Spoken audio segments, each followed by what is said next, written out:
अपने कई एपिसोड में हमने आपके जन समस्याओं से संबंधित कई एपिसोड प्रस्तुत किए और उसपे हमें काफी उत्साहजनक प्रतिक्रियाएं आपकी प्राप्त हुई हैं। तो आज फिर हम कुछ नया लेकर आते हैं। मित्रों नमस्कार, मैं दिव्यांगम यूट्यूब चैनल से विश्वकांत मिश्र आपका स्वागत करता हूँ। आज हमारे सामने आपकी समस्याओं का एक अंतहीन सिलसिला है और उस अंतहीन सिलसिला में हम कुछ ही समस्याओं को ले पाते हैं क्योंकि हमारे पास समय की सीमा है और समय की सीमा होने के कारण हम थोड़ा सा आप लोगों की समस्याओं के ऊपर डिस्कशन करेंगे, लेकिन वो समस्याएं आपके लिए, हमारे लिए, सबके लिए बड़ी उपयोगी हैं। तो इन समस्याओं को डिस्कशन हम किससे करेंगे? हमारे पास एक बहुत ही विद्वान समाजशास्त्री और चिकित्सा जगत से जुड़ी हुई हस्ती, फैमिली प्लानिंग और स्थानीय कार्य को देखती रही थी, अब वो रिटायर हो चुके हैं। उनसे हमने, चूंकि उनका बड़ा अध्ययन है सामाजिक समस्याओं पे, पता नहीं पूरे प्रदेश भर में और बल्कि भारतवर्ष के कई गांवों में, कई सुदूर क्षेत्रों में उन्होंने भ्रमण किया है, समस्याओं को जाना है। तो आज हम मिलाते हैं आपको उन्हीं ऐसी उच्च हस्ती से। आप स्वागत करें श्री मीताश्री जी का। मीताश्री जी नमस्कार। हम आप अपने दर्शकों से आपको रूबरू कराते हैं और दर्शकों नमस्कार। मैं आज आपसे पूछना चाहूंगा कि कुछ ऐसी समस्याएं बताइए जिनपे हमारे जो ग्रामीण क्षेत्र के और शहरी क्षेत्र के दर्शक हैं वो अपने स्वास्थ्य को पूर्ण रूप से संरक्षित और सुरक्षित। सभी को नमस्कार। देखिए, विषय जो है बहुत अच्छा है आपका और इस विषय पे चर्चा भी बहुत जरूरी भी है, और ताकि जो भी इस चैनल के देख रहे हैं उन सबको का सही समाधान मिल पाएगा। ज्यादातर जो समस्या आती है वो होती है खान पान की समस्या, क्योंकि आज का जीवनचर्या जो बिल्कुल बदल गया है, जिसकी वजह से खान पान और समय, जो पहले एक अनुशासित जीवन होता था जिसमें कि समय काम करने का अलग होता था, सोने का, आराम का, अब वो सब चीजें नहीं हो पाती। अब क्या है कि इंसान 24 घंटे में 18 घंटे काम कर रहा है और काम के तरीके भी क्या है कि बैठ के काम ज्यादा हो रहा है, पहले की तरह फिजिकल लेबर नहीं हो रहा है, जिसकी वजह से पाचन शक्ति जल्दी खराब हो जाती है, हड्डियों की समस्या होती है और शरीर का कभी मोटापा बढ़ जाता है और कभी कभी कोई जो है बहुत ही कमजोर होता है। खून की कमी होती है, जो सामान्यतः सबसे ज्यादा जरूरी होता है। एनीमिया होते हैं कुछ, एनीमिया वो हो जाते हैं। फिर कैल्शियम की कमी होती है। ज्यादातर शहरी क्षेत्र में तो ज्यादातर जो है लोग डेफिशिएंसी डिजीज के ज्यादा डेफिशिएंसी डिजीज का मतलब आप क्या है? मतलब शरीर में जितने भी पोषण तत्व होने चाहिए वो पोषण तत्वों की कमी, क्योंकि अब जब शहरी क्षेत्र में ज्यादातर लोग स्कूल कॉलेज में जैसे बच्चे जा रहे हैं तो वो जंक फूड लेते हैं, जो बाहर में खाना मिलता है, उसको खाने से वो शरीर में पौष्टिकता की कमी हो जाती है, पौष्टिकता नहीं है। पहला तो ये है समस्या। दूसरा, नींद का पूरा ना होना, जैसे 8 घंटे की नींद होनी चाहिए या 7 घंटे की नींद होनी चाहिए, वो नहीं हो पाता है। लोग ज्यादातर उस बीच में सोने के बजाय मोबाइल ज्यादा देखना जी बिल्कुल, मोबाइल का प्रयोग करते हैं और नींद पूरी नहीं होती है। इसके अलावा कंपटीशन का जो मेंटल प्रेशर है, जो एक प्रतियोगिता हर चीज में है, प्रतिस्पर्धा है, तो इससे भी बहुत असर पड़ता है। जब हमारा मेंटल तरह से हम परेशान होते हैं या किसी तरह का स्ट्रेस होता है, उससे जो भी हम खान पान करते हैं उसका शरीर में उतना अच्छी तरीके से अवशोषित नहीं होता है, जिसकी वजह से फिर डेफिशिएंसी डिजीज रह जाती है। तो हमारे ये दर्शकों को आप ये बताइए कि उनकी सवेरे से जब दिनचर्या प्रारंभ होती है उस समय से उनको ऐसा क्या करना चाहिए जिससे बहुत ही कम खर्चे में और वो किस प्रकार से अपने को अनुशासित और अच्छा पोषण प्राप्त कर सके, अच्छा ऊर्जावान खान पान हो उनका, कैसे ही वो क्या करें? देखिए, पहले जमाने में ये कहा जाता है कि सुबह जल्दी उठा जाए और जल्दी सोना, अर्ली टू बेड होना चाहिए,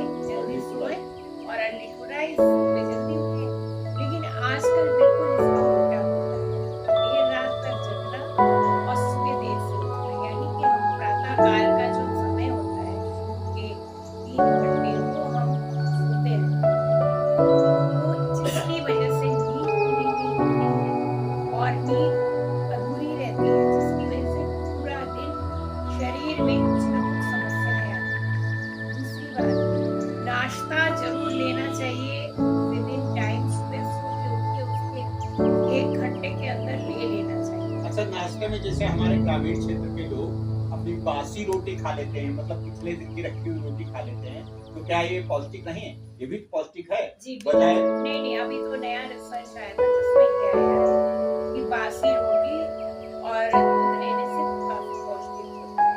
तो अब ये चीज भी है। दूसरी बात है, जो मोटे अनाज होते हैं उनका प्रयोग भी होना चाहिए। जैसे कि चना, पहले जमाने में लोग चना, उबला चना या समूचा चना, भिगोया चना खाते थे, वो पौष्टिक होता था। अब लेकिन बाजरा, चना, बाजरा, इन कोदो, सब चीजों का मक्का, इन सब लाड़वा, चीजों का प्रयोग करना चाहिए। चाय और कॉफी का प्रयोग कम से कम करना चाहिए।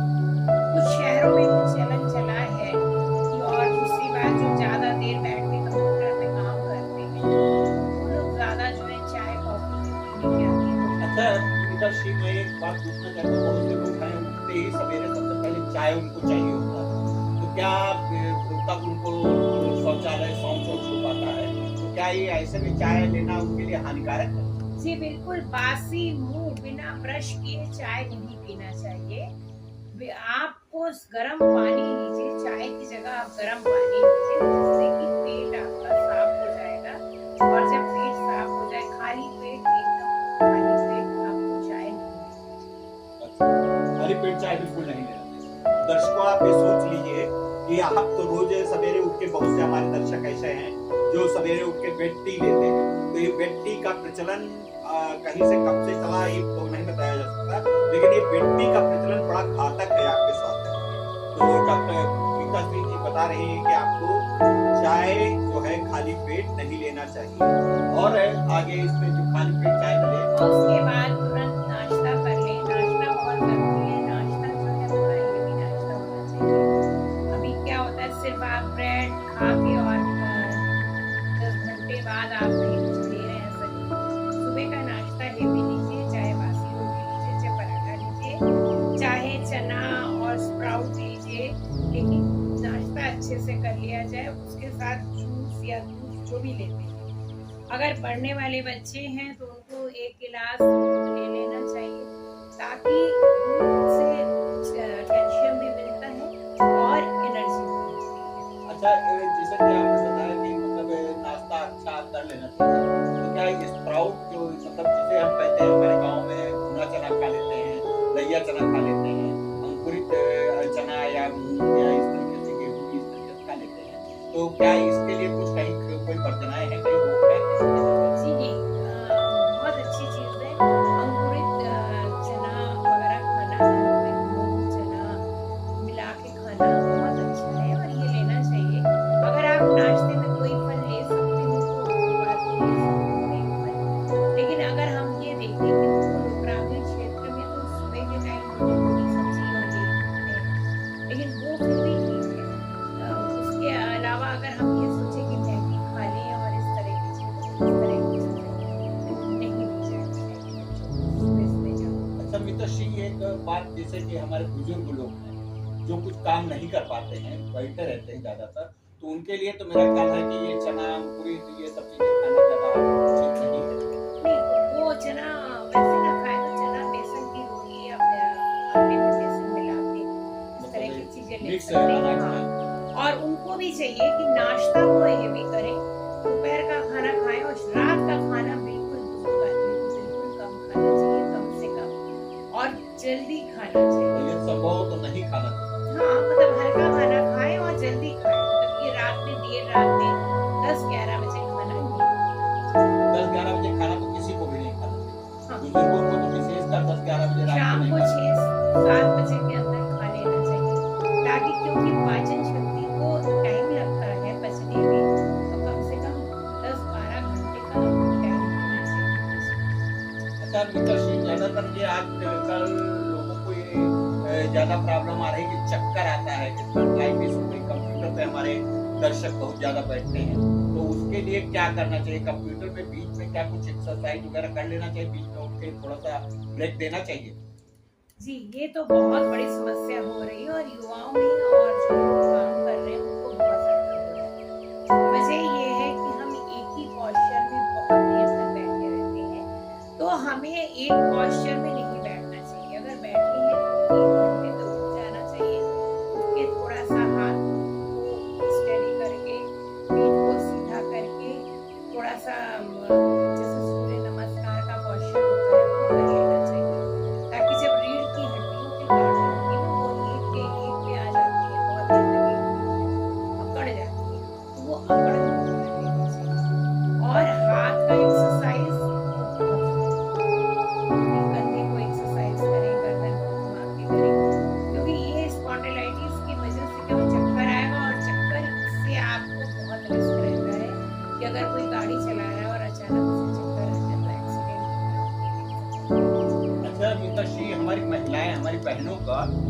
डायबिटिक होने की बड़ी शिकायतें आती हैं, और विशेषकर जिनके बच्चे हो चुके हैं या जो प्रसव के करीब हैं या जो गर्भावस्था में हैं, उन बच्चों के लिए कुछ टिप्स आप दीजिए ताकि उनको ज्यादा इस एपिसोड का लाभ मिले। एनीमिया हमारे देश में बहुत ज्यादा फैला हुआ है। मतलब अगर कहा जाए कि सभी महिलाएं, चाहे शहर की हो चाहे ग्रामीण क्षेत्र की हो, मतलब ज्यादातर महिलाएं, 80% महिलाएं तो ये जो एनीमिक है, जो एक स्टैंडर्ड है हीमोग्लोबिन का, उससे कम ही होती है। वजह ये होती है कि महामारी के दौरान जो भी हमारे शरीर से क्षति होती है, तो उसकी पूर्ति होती है सही खान पान से। जैसे कि पत्तेदार सब्जियां खाएं, जो अब धीरे धीरे एकदम कम हो रहा है कि लोग ले नहीं जाते। और अगर पत्तेदार सब्जियां लेंगे भी तो जैसे इसमें डाल के लेते हैं, कोई ऐसी सब्जी बनाई, उसको इतना भून दिया कि वो जल गया, उसका जो पौष्टिकता है वो खत्म हो जाती है। नहीं, पत्तेदार सब्जियों की बहुत जरूरत है शरीर में। और कम भूजी केला खाएं और कम भूजे जाए। बेहतर ये हो कि सूप बना के चुकंदर, पालक, टमाटर, गाजर डाल के बॉयल करके उसका सूप किया जाए, भुजा ना जाए। दूसरी बात, चुकंदर को कच्चा भी खा सकते हैं, सलाद बना के खाएं, जिससे कि बहुत ज्यादा चुकंदर से बहुत ज्यादा हीमोग्लोबिन भी इंक्रीज होता है। और अगर आप खा सकते हो तो खजूर खा सकते हैं, अनार खा सकते हैं, ये तो अपनी आर्थिक स्थिति पे डिपेंड करता है। और चने खाएं, और जो भी महिलाएं हैं वो खाना खाने के बाद थोड़ा सा ही थोड़ा गुड़, जब गुड़ खाया जाता है तो जो भी बॉडी में हमारा आयरन की तत्व जाते हैं वो भी शरीर में अवशोषित होता है, जो कि बाद में बहुत फायदेमंद होता है।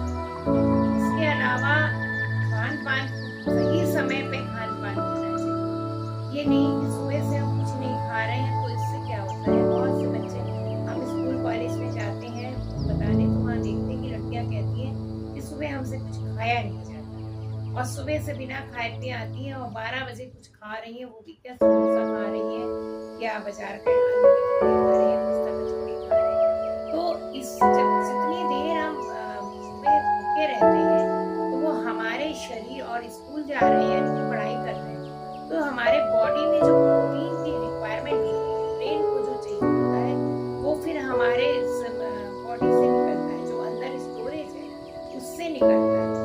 और जिससे क्या होगा कि हमारा जो जितनी भी बॉडी में न्यूट्रिशन है वो कम हो जाएगा। और जब बॉडी में न्यूट्रिशन कम होगा तो इसी तरह की डेफिशिएंसी डिजीज, एनीमिया हो गया, कैल्शियम की कमी हो गई, कहीं भी कॉम्प्लेक्स की कमी होती है। तो आप खाना खाएं, सही समय पे खाएं, सही दिनचर्या रखें। एक्सरसाइज, फिजिकल एक्सरसाइज करना बहुत जरूरी है। अगर आप बहुत ज्यादा नहीं चल रहे हैं तो आप थोड़ी देर को काम जरूर करें, ताकि चले, ताकि कम उम्र से ही बीमार नहीं हो। अच्छा पिताश्री, हम अब अंतिम पड़ाव पर हैं, थोड़ा सा जो गर्भावस्था वाली देखभाल के विषय में भी कुछ बता दीजिए। गर्भवती महिलाओं को भी पूरा ध्यान रखना चाहिए अपने स्वास्थ्य पे।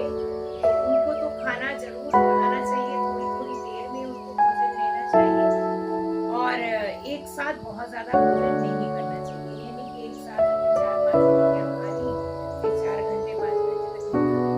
और उनको भूखा बिल्कुल नहीं रहना चाहिए, क्योंकि अगर वो सुबह उठते ही उनको कुछ खाना चाहिए, नहीं तो क्या होता है कि बच्चा कमजोर हो जाता है, अगर इस तरह का भोजन सभी सही समय, और भोजन करने के बाद दिन के टाइम पे थोड़ा सा विश्राम करना भी उनके लिए जरूरी है। तो दर्शकों, आपने ये देखा, ये हमारा आपको कैसा प्रोग्राम लगा, लेकिन एक बात मैं खुद क्लियर कर देना चाहता हूँ। आपको ये जो परामर्श दिए गए हैं खाने पीने के विषय में, जो शुगर से पीड़ित हैं या जिसको कोई अन्य बीमारी है, तो अपने चिकित्सक से परामर्श लेकर के ही पर अनुकरण करें। वैसे ऐसी कोई बात इसमें नहीं बताई गई है जो कि आपके लिए प्रतिकूल हो। फिर भी जैसे हमने खान पान की बात जो बताई, तो जो सामान्य व्यक्तियों के लिए बताई, जिनको कोई निरोग नहीं है, लेकिन शुगर पीड़ित जो लोग हैं वो अपने हिसाब से इसका समायोजन इन बातों पर कर लें और उसके हिसाब से खान पान करें। तो मित्रों, हमारा एक उद्देश्य है कि हमारे सभी दर्शक स्वस्थ रहें, मजबूत रहें, दृढ़ रहें, जिससे कि स्वस्थ शरीर से स्वस्थ समाज का निर्माण निर्माण होता है और स्वस्थ समाज के निर्माण होने से राष्ट्र का निर्माण होता है, राष्ट्र सशक्त होता है। तो मित्रों नमस्कार, मिलते हैं किसी अगले एपिसोड पे। वंदे मातरम।